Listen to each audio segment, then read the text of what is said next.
Hello and welcome back to another Doctor Who action figure review on the Host Productions. In today's review I'm going to be taking a look at an incredibly exciting release from Character Options, which is of course the Regeneration collector set, limited edition and exclusive to the Character Options official website, featuring a variant of the 13th Doctor as well as the 14th Doctor from the 2022 special The Power of the Doctor, in celebration of the BBC's 100th anniversary.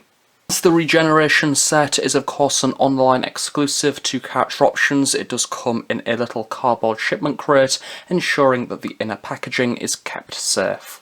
Opening up the box, we are greeted by this absolutely stunning minimalist design. What I really like about this packaging is that clearly a lot of care and attention to detail has gone into its creation. By having this product, it feels like an event, it feels like a special piece of merchandise, so subsequently, as soon as I open this from the shipment crate, I'm instantly excited to see what the contents is. In the very centre of the box we have the inclusion of the latest variation of the Doctor Who logo for the 60th anniversary, of course bringing Doctor Who into a brand new era while simultaneously calling back to the past. We have lots of lovely shades of blue which have been used here, with that lighter grey design really making the text stand out, and that lovely ambient glow behind the yellow as well. I really love the way that this pops, especially on that white background, and the fact that it's been given that lovely glossy finish really makes it shine in the light. Also presented just above this is the BBC logo in a black typeface. The bottom of the lid has a little hole carved out of it to reveal the title of the set underneath, which I thought was rather clever. A thing of which that is very difficult to pick up on camera is the fact that this isn't simply just a block white. There is a lovely glossy design which features on here, kind of mimicking the shape of the logo, which I think is very nice and really smart. Turning around now to the side of the box, we have a continuation of the white theme. In the very centre, we do of course have the second variation of the latest Doctor Who logo, looking absolutely stunning, along with the title of the set there towards the bottom. Design is also repeated on the top of the box, and all of the company information is hidden away on the bottom. Flipping around to the back of the packaging now, we have a continuation of the same minimalistic design. Doctor Who and BBC logos are once again present in the centre, with a few company details towards the bottom. So much like some of the previous special Character Options releases that we've seen, the top of the box is also doubling for a lid, which reveals the figures on the inside. The inside of the box continues this lovely, really smart design, utilising the same colour palette as the front. The figures are housed behind a protective window. I really love that the colour of the border here is the same colour palette of blue utilised within the new logo. At the very top it reiterates the fact that this is an online exclusive, as well as being from The Power of the Doctor, which did of course air in 2022. Moving along to the inside of the inner lid, we have a little bit of a character description about the 13th Doctor herself, talking about her personality, as well as an image of Jodie Whittaker there off to the side. Just down from this we have exactly the same style guide, but this time for the 14th Doctor himself, David Tennant, with a lovely image of him there presented off to the side, showcasing the new costume. To accompany the set we also have a very brief synopsis for The Power of the Doctor. This is without a doubt some of the best packaging seen on a Doctor Who Character Options action figure set in quite a number of years. And I love the fact that it caters to two very different types of Doctor Who audience, both those people who like to remove action figures from their packaging, but also those who like to keep it in the box. And in particular it's great for those people who like to do both, have them out of the box but also like to display them in the packaging. Upon opening the set, you are greeted by this lovely fiery background, really evoking the theme of Regeneration. It really makes the figures stand out, and again, is an excellent piece of presentation. Being someone who's collected 5.5 Character Options action figures now, literally since I was 6 years old, this fiery background really reminds me of way back in the day when we used to get certain colour schemes dedicated to certain series. So Series 1 was red, Series 2 was blue, Series 3 was green, and so on. It just reminds me of that because of the way it stands out. Here is both the 13th and 14th Doctors out of the box, and don't they look absolutely brilliant. It's really exciting to actually have two brand new figures to add to the collection as opposed to usual variants. These are two very visually striking figures, so subsequently this review is going to be quite a long one, taking a look at lots of the different details, so apologies if you like short reviews. So we're going to start off this review taking a look at the outgoing Doctor. It is of course Jodie Whittaker. A rather unusual outfit, which is of course a combination of past familiar elements from other incarnations of the Doctor.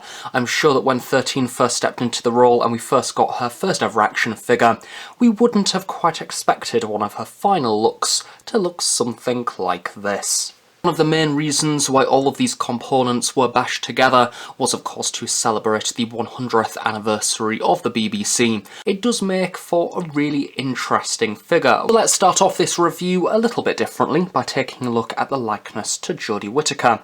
Now all of the 13th Doctor action figures utilise exactly the same head sculpt and it does have a really good likeness to Jodie. However, each and every figure has a tendency of using paint application in different ways. Certainly an improvement upon the original, released way back in 2018. Turning the figure to the side, I do think that overall the facial features stand out really well. We really love the paint detailing around the eyes, the fact that we have that very subtle dark line just above at the top of the eyes to represent the eyelashes, but also the very intricate detailing within the eye itself, including the light blue iris, as well as the pupil and the reflection coming off to the side. Here that both the lips and the eyebrows have been done, they're very subtle, very natural looking, not too over the top, and they certainly don't look cartoony, unlike some of the recent character options releases that do look a little bit too over the top. We turn to the 13th Doctor's hair. Now this is often one of the big changes on all the 13th Doctor figures, and perhaps this is the best yet. I can recall the original 2018 release that tried to replicate Jodie's roots, and it basically looked like she had a massive spider plonked on her head. This time round we have a massive improvement, where that brown root is much more natural. It fades into that more vibrant yellow. I also like the way that this has been utilised as a wash, really emphasising the series of strands around the head. Even these roots have been slightly more emphasised, but again I think this is a vast improvement compared to the original release. Also noticed with my 13th Doctor is that she has a very wobbly head. It's very unusual to the extent that it could possibly come off. It's on a ball joint, meaning that posing is rather nice, and without a doubt the most exciting part of this action figure is of course the outfit, and where on earth do I begin? Because there are so many clashing elements as a part of this costume, making it very visually striking to look at. Have the 7th Doctor's question mark jumper, and I really love the way this has been represented. It is in fact an entirely different sculpt compared to the actual 7th Doctor action figure. Start off at the very bottom with a lovely piece of almost cyan bluish banding. Question marks themselves have been really neatly presented. I love the way these have been spaced, but also the rows are considerably equal, unlike the original 7th Doctor action figure, where the design was a little bit all over the place. I really love the texturing which has been applied to the jumper itself. It's something of which that isn't actually present on the 7th Doctor action figure in this much detail. It creates this really lovely textured effect, and of course the jumper nicely concludes with a very neatly painted V-neck in the very centre. We do have an absence of the rainbow banding, which is basically present on every 13th Doctor costume with the exception of, say, the tuxedo, which I think is quite unusual. I think out of all of the elements of the 13th Doctor's costume that I would attempt to retain, it would have probably been the rainbow. The inclusion of the rainbow banding on the coat here, however, isn't particularly too visible, and I think especially when paired alongside the celery, the scarf and the jumper, it is most certainly drowned out. So the only way that I can think that they could have at least tried to incorporate the rainbow into the actual costume is maybe through amending that large collared shirt we have there, maybe like a little rainbow badge or something like that. Just underneath the neck we have the inclusion of a lovely vibrant white shirt. This has a considerably large collar and has been rather nicely sculpted, and in the centre of this we also have the tie. This is of course a hark back to David Tennant's 10th Doctor, and again has been really nicely presented with a purple based colour and the detailing of white rectangles in the very centre. You can instantly tell which Doctor this came from. Sadly, this part of the costume is also probably one of the worst elements for paint application when it comes to paint leak, and I'm kind of making this critique on behalf of the ones that I've seen on Twitter, because mine isn't as bad. I've certainly seen ones that are much worse, but the white of the shirt does leak over quite considerably onto the next section, with reference to Peter Davison's Doctor with the addition of the celery. This is a brand new sculpt. I wouldn't exactly say it's as detailed as the one seen with the 5th Doctor action figure, but you can still tell what it is meant to be. So I'm going to take a little bit of a break from the classic components of this costume now to take a look at the main 13th Doctor component, and that is of course the inclusion of her usual coat. You've got other 13th Doctor action figures, you know exactly what to expect from this coat. It has been painted a really lovely lighter shade of blue, which sits on the figure really naturally. I love the way that it flows down.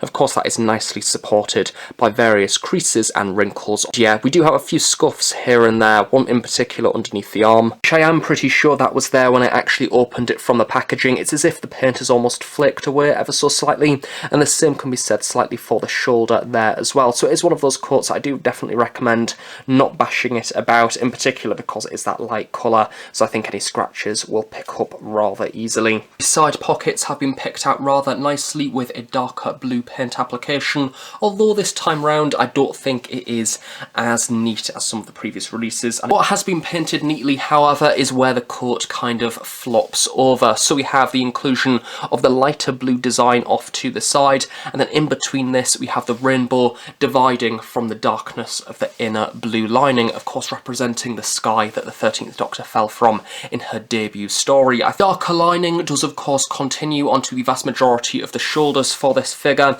as well as continuing onto the back. I think the hood has been really nicely sculpted. It certainly flops down the 13th Doctor's back rather naturally. I always find it weird that this was included as a part of the costume. It was one of the first components that was kind of presented within the Series 11 promotional material, and yet she hardly uses the hood within the TV show itself. Figure does continue to confuse me as to how it actually exists, because we're kind of living in a time where this brilliantly unique figure exists, but then as a part of the B&M exclusive series we have all of these weird and wacky paint applications, and these days we're lucky if we get a brand new head sculpt. Meanwhile, this figure seems to have thrown out absolutely all the stops to have so many different amendments, even down to the arms. Have the exposure of the component of the costume that I absolutely love, and that is the inner lilac lining underneath the cuffs, because these have now been rolled up, and of course this is a reference to the suffragette movement. And then to accompany this we have a continuation of the cuffs. These are absolutely massive. We have the detailing of the button off to the side, again painted a really lovely vibrant white. I love the way that these have been sculpted to actually open off to the side, much like the cuff does within the TV show itself, exposing slightly more of the hand underneath. As for the hand sculpt, we've all seen it a billion times before, one of which has been sculpted to hold the sonic screwdriver accessory, and the other is in a slightly more open palm position. Although what I will say is I don't know if it's just my figure, but the arms do seem incredibly wobbly in a really weird way. At the very bottom of the coat, the darker blue lining once more returns. This does of course run in a band across the entirety of the lower half of the coat itself, the aspect of the action figure which sees the most paint bleed. You can in particular see like around here and here where it does underlap or overlap over where it's actually meant to be painted, which can come across a little bit messy. Mine isn't too bad. Again, I've seen worse figures out there. Have the 4th Doctor's scarf, which does of course lay across basically the entirety of the coat itself. I think what they've done is kind of retooled the 13th Doctor's coat up until this point here, and then there's a little bit of a gap which is a little bit noticeable, but it doesn't matter too much, and then we have a bit of PVC which has actually been glued onto the 13th Doctor's coat. Despite what the pictures may look like, it does actually mean that this is a separate section on both sides. As you can see, the underside of the scarf itself is painted an incredibly vibrant green. Don't know why that's been done, but okay. It actually dangles really naturally. It kind of fits along with the line and flow of the jacket, which I think is rather cool. I'm very much like the 7th Doctor's jumper. I love the way that the tooling has been done here. The fact that it actually looks like woolen texturing, it really stands out. And colouring itself is incredibly vibrant. I would dare say it actually kind of looks like Character Options have tried to replicate the Lavazzi scarf as opposed to the 4th Doctor's scarf from actual classic Doctor Who. So lots of lovely colours, yellows, oranges, blues, reds, a little bit of cream in there as well. You certainly get the picture of what scarf it is meant to be recreating, although from an accuracy side of things it probably isn't the case. Tassels at the end of the scarf have been superbly done, an excellent sculpt really emphasised through that use of paint application. Many different colours have been almost splattered onto this. I really do think the scarf is excellent and it really complements this very unusual look. Moving down the figure now to the trousers. Now once again these are considerably hidden, so you can kind of peel back the coat ever so slightly to reveal a little bit more detailing. These are a checkered design, again a darker base colour of blue has been utilised here with kind of a purpley checkered design. I believe these are meant to be referencing the 12th Doctor. I might be wrong on that, I don't quite know. I think the 7th Doctor's jumper above does dangle down quite a lot, meaning it does kind of restrict the movement of the legs. They don't really move out too much basically whatsoever. Finally, for the 13th Doctor's costume, we have the shoes. Now, I nearly overlooked this, but these are in fact a brand new sculpt. They've kind of gone with a 12th Doctor / 11th Doctor style boot. I think they all look the same to me. But it does have some nice detailing on it, including the soles as well as the laces and various panels. Of course, the normal 13th Doctor boots normally have a little bit of the ankle exposed, as well as those knitted blue socks underneath. Word of warning, there is also an accessory hidden away in the packaging, which I, like many people, overlooked when originally unboxing this set. Hidden away at the very bottom corner of the box, we have the 13th Doctor's sonic screwdriver. The sonic screwdriver accessory is absolutely tiny, so we do have a few bits of detailing on this. Sadly, some corners have been cut compared to the original 2018 release, as we no longer have any fiery paint application to represent the inner lighting. Due to the way the hand has been sculpted, you can't really make it look like 13 is wielding and pointing her sonic screwdriver as she does in the show. Instead, it kind of just sits within her hand. It is a really unusual variant, and it's one of which that will without a doubt stand out on the shelf, and it kind of reminds me of the glory days of the Character Options action figure series, where we would get weird variants like this, where we would get weird characters being released, and it's nice to be able to see the Character Options range hopefully slowly returning to that territory. It's a really lovely design, and I think that the components work really well together. There is so much detail, and I think that for the most part it is also painted incredibly well. It's just a shame that there are a few paint leaks here and there, which without those it would be an absolutely superb figure. But overall I'm really impressed with it, and it is definitely worth picking up. Right then, next up we have the 14th Doctor as portrayed by David Tennant. I'm still getting used to saying that, it feels incredibly unusual. Although, not gonna lie, a cynical part of me is still thinking Russell T Davies lies, Stephen Moffat used to lie all the time, and Doctor Who lies in general, so who knows? This might be the 14th Doctor, it also might not be. What we do have is David Tennant in kind of a brand new take of his original costume, utilising a brand new colour palette, a brand new long coat, a brand new head sculpt. But what I really love is after all of these years and after all of the releases of David Tennant that we've seen, those original legs and sand shoes are still standing to this day. So very much like how I did for the 13th Doctor, I'm going to get the likeness out of the way first. Now in particular for this figure, the likeness has caused a little bit of a debate. Some people think it looks like David Tennant, and others think it looks absolutely nothing like David Tennant. When it first came out, I was a little bit confused. They've had years to perfect a David Tennant head sculpt, and yet the images didn't quite work. And yet, having the figure in hand, I think that David Tennant's likeness is certainly there. I think that the side profile is absolutely spot on, although the spiky hair does look a little bit unusual. He kind of looks like one of those fish that lurks in the deepest depths of the ocean with a little light at the end. Undeniably, David Tennant, you can certainly tell who it is meant to be, although the paint application lets it down, and it's something of which that I've realised with Character Options figures over the past few years, where I feel like a lot of the toy industry has moved on. They seem to be creating new ways of applying paint application to head sculpts to make them look more realistic, and yet I feel like Character Options aren't quite doing that. The sculpts are certainly improving to some extent, but the paint application is kind of retaining a really blocky appearance. A few ripples around the mouth and the chin, and then we have the lips, which have a rather subtle paint application. It's just a splash of kind of a pinky colour.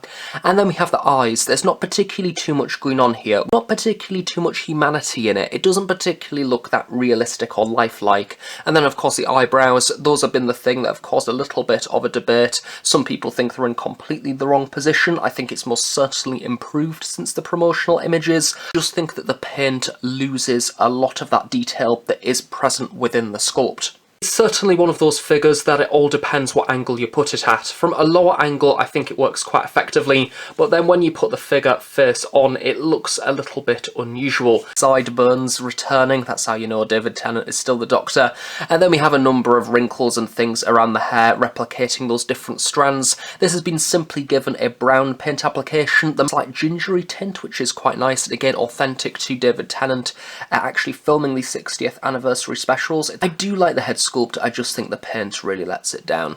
So moving down the figure now to take a look at that all-important brand new costume that we've barely seen on TV for like more than 14 seconds, but hey ho, it's very exciting to have it this early, and it puts me in the mindset of what if Big Finish completely redesigned the 10th Doctor's costume like how they did with the 6th Doctor within the blue outfit, which coincidentally this figure also sports a rather blue theme. Someone who absolutely loves a good long coat, I'm actually quite surprised to say that this isn't my favourite aspect of the costume. It is in fact this middle section here where we have the waistcoat but what appears to also be kind of a suit jacket kind of design. And I do find it really interesting how it is only partially buttoned. At the same time it also makes me think, the 10th Doctor always had his suit jacket pretty much fully buttoned up. Who knows, does that suggest a slightly different personality? Is that me clutching at straws? I've got no idea.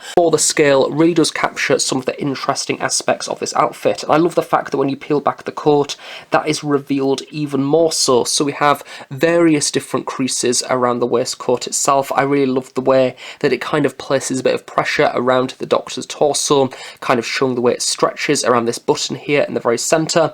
All of the buttons have been given this lovely black paint application, as the entirety of this waistcoat piece has also had this checkered pattern printed onto it, a combination of blacks and dark blues, which again works very well. Very middle, we also have the inclusion of the 14th Doctor's tie. That was completely unintentional.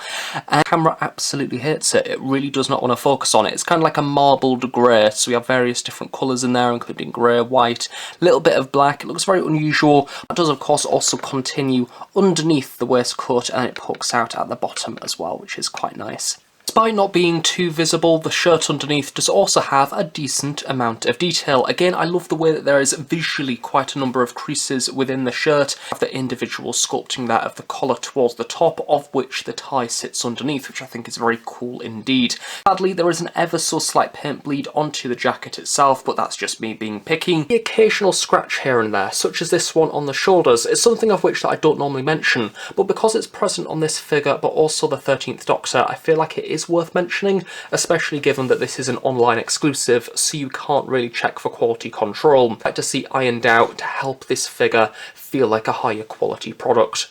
So taking a look at the blue overcoat now, again, I really like the way this has been presented within action figure form. I love the way that, again, it's actually been textured, so it does look like material, as opposed to that plasticky effect that some longer coats have within the Character Options series. If you turn towards the back, this does, of course, naturally continue, and as per usual, we have Character Options trademark ripples within it to kind of create that natural effect. Again, I like the way that it billows out towards the bottom in quite a measured manner. It kind of sits like a suit jacket kind of would, which I think works quite well. In the very centre of the coat, we do have the inclusion of the buttons. These have been given a lovely sharp black paint application and stand out considerably.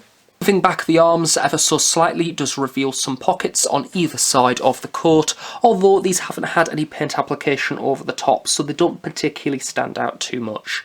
Texturing of the coat continues onto the arms, where we also have lots of creases. Again, this has been really emphasised through utilising that darker wash. Cuffs of the coat are in fact quite prominent, although don't really feature any additional details such as buttons or anything like that.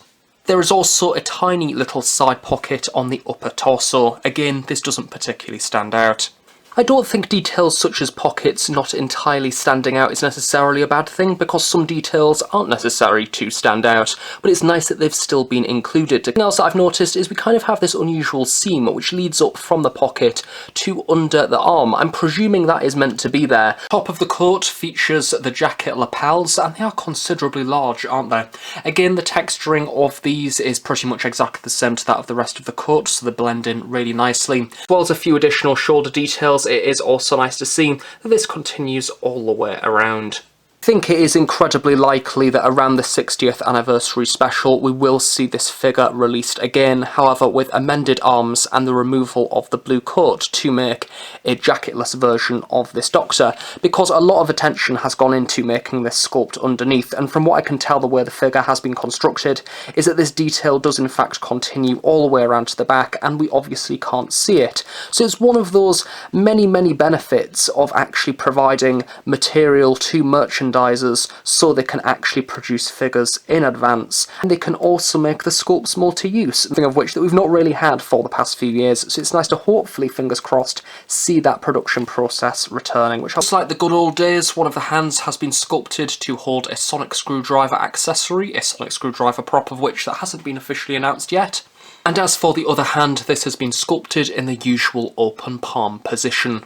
Despite the new costumes, some things you simply can't get rid of. It's the traditional 10th Doctor trousers that were originally utilised, of course, for the pinstripe suit, and they work really well here. To be honest, I'm all for character options utilising sculpts, which can be repainted to look like other costumes. David Tennant in a suit, so why would you not use this sculpt, especially when it comes paired with shoes that basically follow exactly the same design to what is seen on screen. So again, we have a continuation of this lovely brown checkered design. It stands out quite a lot. I think that due to the sizing of the checkers, it works really well, and it doesn't look too messy or anything like that. All of the lines are incredibly neat, and it's been printed on in an incredibly crisp manner. Of course, this goes all the way down the entirety of the trousers to the very bottom, where we have a few further additional creases. The 14th Doctor possesses any similar personality traits to that of the 10th Doctor. It will of course mean that naturally he does love running dramatically down many corridors, and it's great to see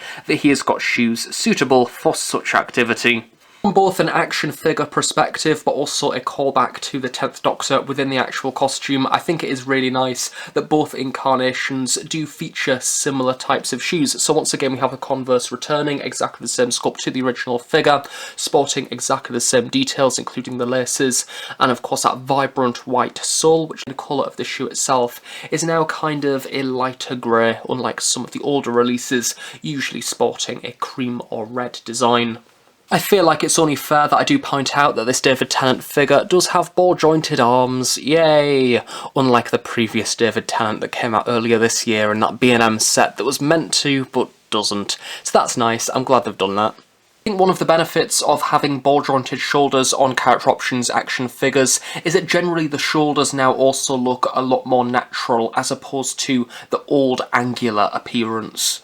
There we have it, that is my review of the Regeneration set exclusive to the Character Options official website, featuring the 13th and 14th Doctors from The Power of the Doctor. As I mentioned at the very start of this review, apologies if you are someone who likes short reviews. I just really like to do long, detailed videos, thoroughly discussing the figures, what I like and dislike. So overall for this set, I really do like it. It's two superb variants, well, two brand new figures really, which represent some very exciting sort of moments within Doctor Who history as we venture into this brand new chapter. I think that this is a really lovely ending figure for the 13th Doctor era. Of course, a very niche design of costume in celebration of Doctor Who's history, and it is great to see the improvements to the likes of the head sculpt paint application, showing the progression with the series. But as I've mentioned throughout this review, between both of the figures, it would have been really nice to maybe just have a bit of tightened up quality control to avoid the likes of scratches and paint leak, which does seem to litter quite a lot throughout both of these figures.